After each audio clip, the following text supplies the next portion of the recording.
گل از رختا مختا نازک بدنی را بدنی را بدنی را بدنی را۔ نبی کریم صلی اللہ علیہ وآلہ وسلم نے فرمایا، تین خصلتیں ایسی ہیں کہ جس میں یہ پیدا ہو جائیں اس نے ایمان کی مٹھاس کو پا لیا۔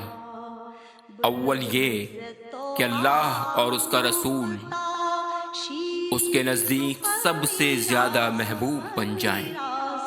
دوسرے یہ کہ وہ کسی انسان سے محض اللہ کی رضا کے لیے محبت رکھے۔ تیسرے یہ کہ وہ کفر میں واپس لوٹنے کو ایسا برا جانے جیسا کہ آگ میں ڈالے جانے کو برا جانتا ہے۔ تو آموختا